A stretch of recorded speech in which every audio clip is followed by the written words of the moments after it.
ಅದೇ ಈಗ ನಾವು ಒಂದು 2 ಗಂಟೆಗೆ ಒಂದು ಮೀಟಿಂಗ್ ಇಟ್ಕೊಂಡಿದ್ದೀನಿ ವಿಡಿಯೋ ಕಾನ್ಫರೆನ್ಸ್ ಅಲ್ಲಿ. ಅಲ್ಲಿ DC ಜೊತೆ ಮತ್ತು ಇನ್ನಿತರ ಇನ್ಚಾರ್ಜ್ DC ಇದ್ದಾರೆ, ಇತರ ಎಲ್ಲ ಅಧಿಕಾರಿಗಳು, ಮೆಸ್ಕಾಂ MD ಎಲ್ಲರೂ, ಮತ್ತು ನಮ್ಮ ಇನ್ಚಾರ್ಜ್ ಸೆಕ್ರೆಟರಿ ಕೂಡ ಅವರು ಬರ್ತಾ ಇದ್ದಾರೆ. ಸೊ ಅದೆಲ್ಲ ಡಿಸ್ಕಸ್ ಮಾಡ್ತೀವಿ, ಏನೇನಾಗಿದೆ, ಏನೇನು ಕ್ರಮಗಳು ತಗೊಂಡಿದ್ದಾರೆ, ಇನ್ನೇನು ತಗೊಳ್ಬೇಕು, ಮತ್ತು ಬೇರೆ ಏನೇನಾದ್ರೂ ಆಗ್ಬೇಕು ಅಂತ ಏನಿದ್ರೆ ಅದನ್ನ ತಿಳ್ಕೊಂಡು ನಾನು ಹೇಳ್ತೀನಿ. ಇವತ್ತೊಂದು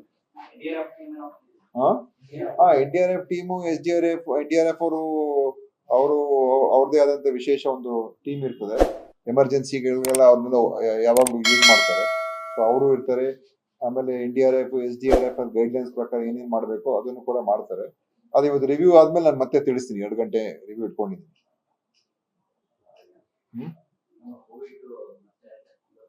ಕೋವಿಡ್ದು ಅದೇ ಈಗ ಆಕ್ಟಿವ್ ಕೇಸಸ್ ಒಟ್ಟು 47 ಇದೆ. ಆದ್ರೆ ಯಾರು ಕೂಡ ಇದರಲ್ಲಿ ವೆಂಟಿಲೇಟರ್ ಮೇಲಾಗ್ಲಿ ಅಥವಾ ಆಕ್ಸಿಜನ್ ಸಪೋರ್ಟ್ ಅಲ್ಲಿ ಆತರ ಏನಿಲ್ಲ. ಎಲ್ಲರೂ ಅವ್ರವ್ರ ಮನೆಗಳಲ್ಲೇ ಹೋಮ್ ಐಸೋಲೇಷನ್ ಇದ್ದಾರೆ. ಯಾರು ಬಹಳ ಗಂಭೀರ ಪರಿಸ್ಥಿತಿ ಇದ್ದಾರೆ ಅಂತ ಆತರ ಯಾರ್ದು ಇಲ್ಲ. ಮತ್ತೆ ಮುಖ್ಯಮಂತ್ರಿಯವರು ಇವತ್ತು 5 ಗಂಟೆಗೆ ಮೀಟಿಂಗ್ ಕರೆದಿದ್ದಾರೆ. ಮುಖ್ಯಮಂತ್ರಿಯವ್ರ ಜೊತೆಲಿ ಎಲ್ಲ ತಜ್ಞರು ನಾವು ಎಲ್ಲ ಇರ್ತೀವಿ.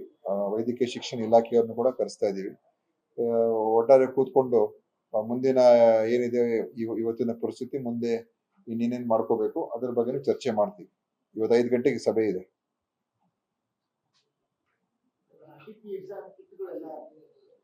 RT-PCR ಕಿಟ್ ಜಿಲ್ಲಾ ಆಸ್ಪತ್ರೆಗಳಿಗೆ ಮತ್ತು ನಮ್ಮೆಲ್ಲ ಮೆಡಿಕಲ್ ಎಜುಕೇಶನ್ ಆಸ್ಪತ್ರೆಗಳಿಗೆ ಎಲ್ಲರಿಗೂ ಸಪ್ಲೈ ಮಾಡೋದಕ್ಕೆ ಇವತ್ತಿಂದ ಸಪ್ಲೈ ಪ್ರಾರಂಭ ಆಗ್ತದೆ. ಇವತ್ತು ಸಾಯಂಕಾಲದೊಳಗಡೆ ನಮ್ಮ KSMS ಇಲ್ಲಿಂದ ತಗೊಳ್ಳೋದಕ್ಕೆ ಈಗಾಗಲೇ ಹೇಳಾಗಿದೆ.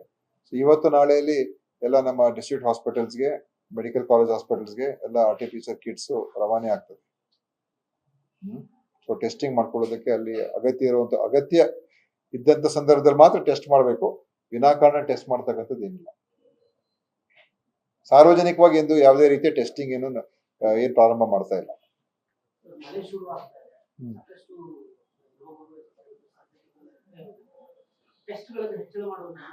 ಇಲ್ಲ, RT-PCR ಕೋವಿಡ್ಗೂ ಮಳೆಗೂ ಏನು ಸಂಬಂಧ ಇಲ್ಲ, ಆಯ್ತಾ. ಮಳೆಯಿಂದ ಸಾಂಕ್ರಾಮಿಕ ರೋಗಗಳು, ಡೆಂಗ್ಯೂ, ಚಿಕನ್ ಗುನ್ಯಾ, ಈಗಾಗಲೇ ಅದಕ್ಕೆ ನಾವು ಸಭೆಗಳೆಲ್ಲ ಮಾಡಿದೀವಿ.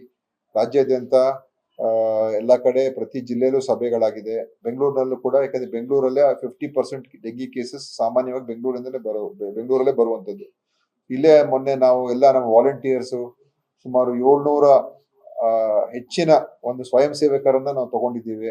ಮತ್ತು ಪ್ರತಿಯೊಂದು ನಮ್ಮ ಕ್ಲಿನಿಕ್ ಕೂಡ ಅಲ್ಲಿ ಒಂದು ಅಡಿಷನ್ ಆಗಿ ಒಬ್ಬರನ್ನ ತಗೊಂಡಿದ್ದೀವಿ. ಸೊ ಈ ತರ ಸಿಬ್ಬಂದಿ ಕೂಡ ಇದೆ. ಸರಿಯಾದಂತ ಒಂದು ಕ್ರಮ ಆಗ್ತಕ್ಕಂಥದ್ದಕ್ಕೆ ಮೊನ್ನೆ ಟೌನ್ ಹಾಲ್ ಅನ್ನು ಸಭೆ ಮಾಡಿದೆ. ಎಲ್ಲರೂ ಕೂಡ ನಾವು ಹೇಳಿದ್ದೀವಿ, ಜನರ ಮಧ್ಯೆ ಹೋಗಿ ಜಾಗೃತಿ ಮೂಡಿಸ್ತಕ್ಕಂಥದ್ದು ಮತ್ತು ಸ್ವಚ್ಛತೆ ಕಾಪಾಡುವಂಥದ್ದು, ನೀರಿನ ವಿಷಯದಲ್ಲಿ ಅದನ್ನು ಯಾವ ರೀತಿ ಕ್ರಮಗಳು ತಗೊಳ್ಬೇಕು ಅದನ್ನು ಕೂಡ ಎಲ್ಲ ಸ್ಪಷ್ಟವಾಗಿ ಹೇಳಿದ್ದೀವಿ. ಸೊ ಅದರಿಂದ ಪೂರ್ವ ತಯಾರಿಕೆ ಹೆಚ್ಚಿನ ರೀತಿಯಾಗಿ ಈ ವರ್ಷ ನಾವು ಮಾಡೋದಕ್ಕೆ ಪ್ರಯತ್ನ ಮಾಡಿದೀವಿ. ಆದಷ್ಟು ಇದನ್ನ, ಯಾಕಂದ್ರೆ ಇದು ಪ್ರತಿಯೊಂದು ಕಡೆ ನಾವು ಇರಕ್ಕಾಗೋದಿಲ್ಲ, ಜನರು ಕೂಡ ಇದಕ್ಕೆ ಸಹಕಾರ ಕೊಡಬೇಕು. ಎಲ್ಲ ಕಡೆ ಎಲ್ಲೆಲ್ಲಿ ನಿಂತು ನೀರು ಇರ್ತದೆ ಅದರಲ್ಲೂ ಕೂಡ ಸ್ವಚ್ಛ ನೀರು, ಅದು ಯಾವುದು ಕೂಡ ಓಪನ್ ಇರಬಾರ್ದು, ಎಲ್ಲ ಮುಚ್ಚಿಡಬೇಕು. ಮುಚ್ಚಿಡುವಂತ ಒಂದು ಕೆಲಸ ಕಾರ್ಯಗಳು ನಮ್ಮ ಸಾರ್ವಜನಿಕರು ಮಾಡಬೇಕು. ಅದು ಮನೆ ಒಳಗಡೆನೆ ಇರ್ಬೋದು ಅಥವಾ ಮನೆ ಹೊರಗಡೆ ಇರ್ಬೋದು, ಆದ್ರೆ ಅದನ್ನ ನಾವು ಓಪನ್ ಆಗಿ ಇಡುವಂತದ್ದಕ್ಕೆ ಅವಕಾಶ ಕೊಡಬಾರ್ದು. ಮತ್ತು ನಾವು ಅದನ್ನ ಮಾನಿಟರ್ ಮಾಡ್ತಾ ಇದೀವಿ. ಪ್ರಕರಣಗಳಿಂದ ಹೆಚ್ಚಾದ್ರೆ ಅವಾಗ ಆ ಸಂದರ್ಭದಲ್ಲಿ ಬೇರೆ ಕ್ರಮಗಳು ಕೂಡ ತಗೊಳ್ತೀವಿ.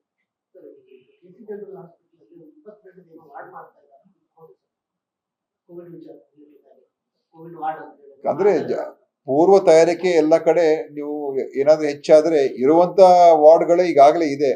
ಅದರಲ್ಲಿ ಕೋವಿಡ್ ಸಂದರ್ಭದಲ್ಲಿ ಹೋದ್ಸಲ ಏನೇನಿತ್ತು ಅದೆಲ್ಲ ನಮ್ಮ ಹತ್ರ ಫೆಸಿಲಿಟೀಸ್ ಅಂತೂ ಇದೆ.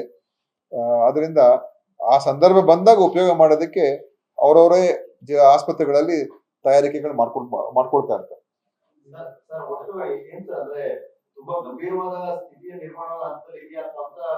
ನನಗೇನು ಆತರ ಅನ್ನಿಸ್ತಾ ಇಲ್ಲ, ಯಾಕಂದ್ರೆ ಈಗ 47 ಪ್ರಕರಣಗಳಲ್ಲೂ ಕೂಡ ಯಾರು ICUಗೆ ಹೋಗುವಂಥದ್ದು ಅಥವಾ ವೆಂಟಿಲೇಟರ್ ಮೇಲೆ ಹೋಗುವಂಥದ್ದು ಅಥವಾ ಅವ್ರಿಗೆ ಆಕ್ಸಿಜನ್ ಸಪೋರ್ಟ್ ಬೇಕಾಗಿರುವಂತದ್ದು ಅದು ಕೂಡ ಎಲ್ಲೂ ಕಂಡು ಬರ್ತಾ ಇಲ್ಲ. ಈ 47 ಕೇಸಸ್ ಏನಿದೆ ಕೋವಿಡ್ ಆಕ್ಟಿವ್ ಕೇಸಸ್, ಅದರಲ್ಲಿ ಮನೆಯಲ್ಲೇ 46 ಜನ ಇದ್ದಾರೆ. 46 ಜನ ಅವ್ರ ಮನೆಗಳಲ್ಲೇ ಇದ್ದಾರೆ, ಹೋಮ್ ಐಸೋಲೇಷನ್ ಅಲ್ಲಿ ಇದ್ದಾರೆ ಅಷ್ಟೇ. ಬೇರೆ ಇನ್ನೇನು ಅವ್ರಿಗೆ ವಿಶೇಷವಾದಂತ ಏನು ಯಾವುದೇ ರೀತಿಯ ಚಿಕಿತ್ಸೆ ನೀಡ್ತಕ್ಕಂಥದ್ದು ಏನಿಲ್ಲ. ಆದ್ರಿಂದ ಈ ಒಂದು ಲಕ್ಷಣಗಳು ನೋಡಿದಾಗ ಇದು ಬಹಳ ತೀವ್ರವಾಗಿದೆ ಅಂತ ನಾವು ಹೇಳಕ್ ಆಗ್ತಾ ಇಲ್ಲ. ಮತ್ತು ಬೇರೆ ರಾಜ್ಯಗಳಿಂದಲೂ ಮತ್ತು ಕೇಂದ್ರ ಸರ್ಕಾರ ಕೂಡ ಅವರು ಅದೇ ರೀತಿಯಾಗಿ ನಮ್ಗೆ ತಿಳಿಸಿದ್ದಾರೆ.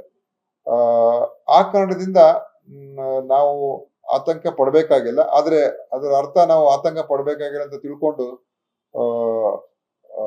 ಎಚ್ಚರಿಕೆಯಿಂದ ಇರಬಾರ್ದು ಅಂತ ನಾನು ಹೇಳೋದಿಲ್ಲ. ಎಚ್ಚರಿಕೆಯಿಂದ ಇರೋಣ, ಇನ್ನೂ ಸ್ವಲ್ಪ ದಿವಸ ನೋಡೋಣ, ತದನಂತರ ಮುಂದಿನ ತೀರ್ಮಾನ ತಗೊಳ್ಳೋಣ.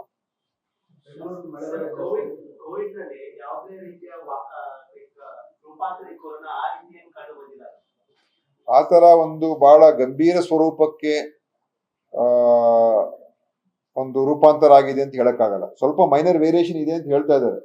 ಯಾವುದು ಹಿಂದೆ ಬಂದಂತ ಒಂದು ವೈರಾಣಗೂ ಇದಕ್ಕೂ ಸ್ವಲ್ಪ ವ್ಯತ್ಯಾಸ ಇದೆ ಅಂತ ಹೇಳ್ತಾರೆ. ಆದ್ರೆ ಇದರಿಂದ ಗಂಭೀರ ಸ್ವರೂಪದ ಕಾಯಿಲೆಗೆ ಹೋಗ್ತಕ್ಕಂಥದ್ದಕ್ಕೆ ಎಲ್ಲೂ ಕಂಡು ಬರ್ತಾ ಇಲ್ಲ. ಸೊ ಆ ಸಿವಿಯರಿಟಿ ಕಾಣ್ತಾ ಇಲ್ಲ.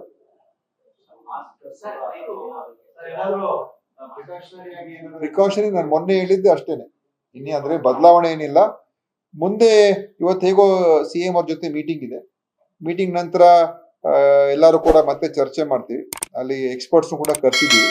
ಅಲ್ಲೇನಾದ್ರೂ ತೀರ್ಮಾನಗಳಾದಾಗ ಆ ಸಭೆ ನಂತರ ನಾನು ತಿಳಿಸ್ತೀನಿ, CM ಅವ್ರ ಜೊತೆ ಚರ್ಚೆ ಆದ ನಂತರ. ಲೇಟೆಸ್ಟ್ ಹಾಗೂ ಇಂಟ್ರೆಸ್ಟಿಂಗ್ ಸುದ್ದಿಗಳಿಗಾಗಿ ಬಾಸ್ ಟಿವಿ ಕನ್ನಡ ಚಾನೆಲ್ನ ಸಬ್ಸ್ಕ್ರೈಬ್ ಮಾಡಿ. ಹಾಗೆಯೇ ಬೆಲ್ ಐಕಾನ್ ಪ್ರೆಸ್ ಮಾಡಿ.